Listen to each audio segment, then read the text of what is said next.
Faz uns 2, 3 anos, não sei mais ou menos, que eu tenho tentado me reconectar com a seleção brasileira. Por muito tempo, não é que eu não torcia ou torcia contra, eu só não me importava muito. Eu tô nesse bonde aí que meio que perdeu aquele carinho, aquela paixão. Com, claro, um afastamento da seleção de jogos no Brasil, ou com a dificuldade até de reconhecer e acompanhar alguns jogadores que na seleção atuam, enfim, N motivos. Mas de uns 2, 3 anos para cá, enfim, eu resolvi me reconectar um pouquinho, acompanhar mais, até fazer análise quando possível. Mas tem sido bem difícil, tem sido bem difícil, né? É um futebol já há algum tempo muito fraco. Eu não digo de perdedor, mas perdeu para a Bélgica em 2018, mas perdeu para a Croácia como foi em 2022. Derrotas acontecem para times bons, elas são normais, né? A Croácia foi para a final de uma Copa e foi para a semi da seguinte, na qual elimina o Brasil. E foi terceiro, né? A Bélgica foi terceira também na Copa de 2018. Assim, não são seleções ruins, não são seleções fracas, não eram à época, né? Claro, a gente não está pontuando exatamente hoje. Inclusive as duas estão passando por um processo de transição de geração. E o Brasil também. Mas, por mais que sejam normais as derrotas nos momentos grandes, talvez elas sejam as menos dolorosas. Porque em momentos menores, como a Copa América recente, por exemplo, em que o Brasil não jogou nada, ou a derrota para a Argentina na Copa América anterior em casa, elas têm sido meio estranhas. Então tá sendo difícil me reconectar. Eu já aceitei o fato de que muitos jogadores eu não vou acompanhar. Isso pode ser uma leseira minha, que não assiste tanto campeonato europeu assim, então não reconhece alguns nomes. Pode ser uma leseira minha porque também eu tenho visto menos Série A esse ano, já que meu time joga a Série B. E pode ser que, sei lá, falta identificação mesmo com alguns dos convocados. Eu posso ser uma geração mais velha, não tenha me conectado tanto com os mais novos, eu não sei, não tô nem falando o que é isso. Mas essa dificuldade já existe e piora com o futebol apresentado. Tá sendo bem difícil. Não que precise vencer tudo, mas mostrar um bom futebol ajuda. E o Brasil não mostra. Eu não vi o jogo Paraguai 1, Brasil 0, então eu não estou fazendo uma análise tática aqui como eu costumo fazer. Hoje eu estou reagindo como um torcedor comum que não pôde ver o jogo, eu não pude porque eu preferi jogar bola. Estava jogando bola até 11 da noite, então não vi o jogo. E aquele torcedor que ou foi jogar bola ou dorme cedo porque precisa trabalhar na manhã seguinte e acorda e vê os melhores momentos, vê as análises, vê algumas notícias. Primeiro eu vejo uma derrota para o Paraguai. O Paraguai tinha um gol em 7 rodadas, se eu não estou enganado, de eliminatórias. Fez um gol no Brasil.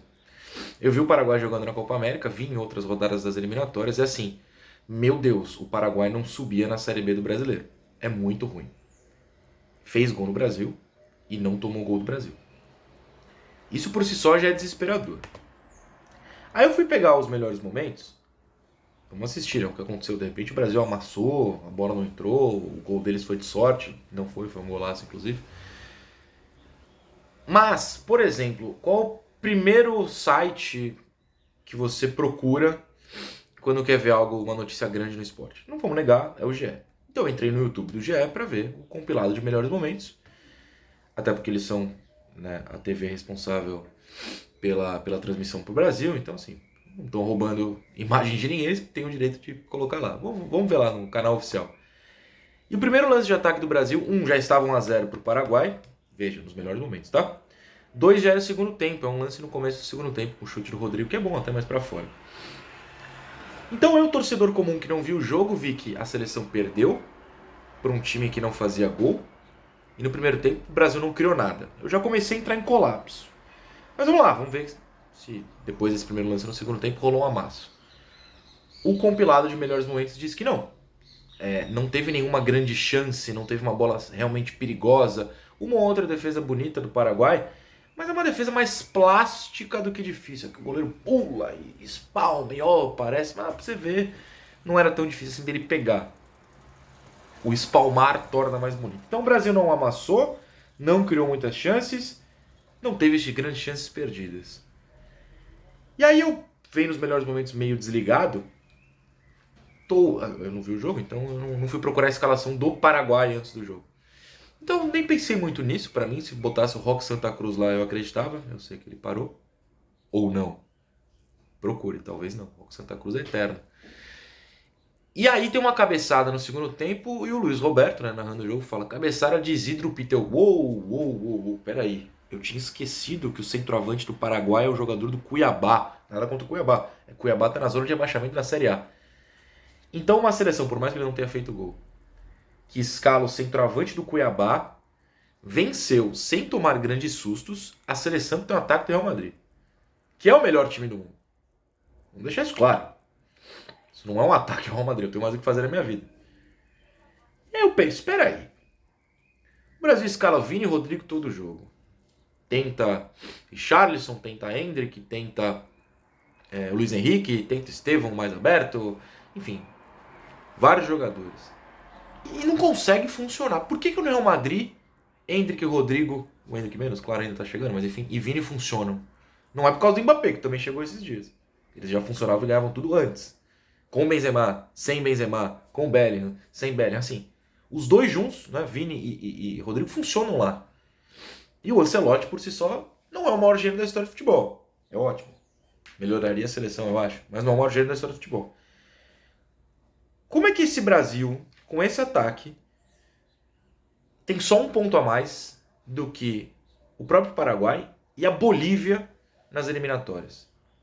Lembrando que dessa vez se classificam 6, o Brasil é quinto e só tem um ponto a mais que o oitavo, que está fora da zona até de repescagem. Quem está na repescagem hoje é o Paraguai, quem está fora é a Bolívia. Peraí.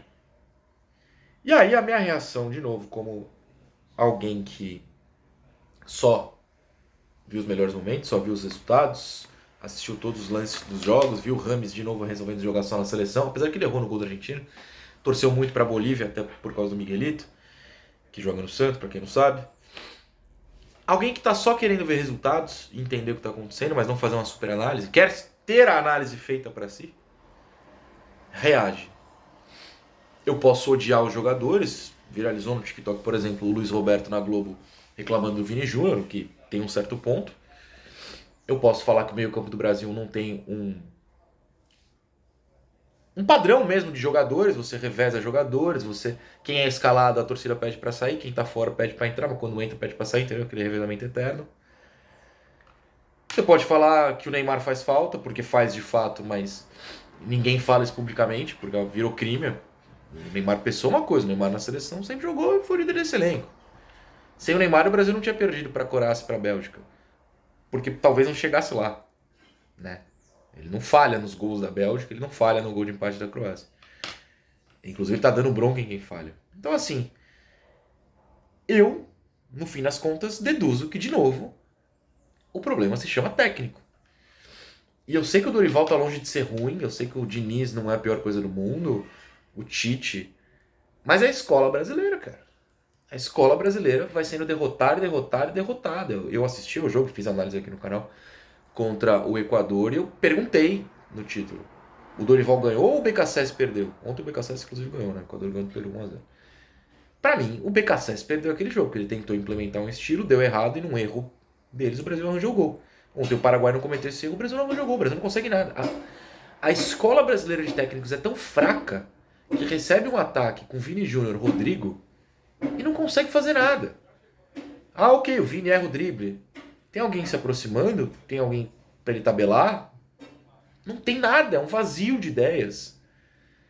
Então, para mim, a minha reação como torcedor que está recebendo a análise e não está fazendo análise como jornalista é: a escola brasileira de técnicos vai se provando mais uma vez horrível. O Dorival não funcionou. Tá no começo, eu sei, mas já teve uma Copa América no currículo e não funcionou. O Diniz não funcionou. O Tite funcionou por muito tempo, mas querendo ou não, na hora H pecou e no Brasil não tem brilhado tanto, com o Flamengo. E assim, os principais técnicos do país nos últimos anos, que são Abel e Vojvoda, até pela continuidade, são gringos. O problema é a nossa escola de técnicos, pra mim. Ou não. É a dedução que, como torcedor, eu tiro de Brasil 0, Paraguai 1, Brasil 0 em Assunção. Quero saber a sua?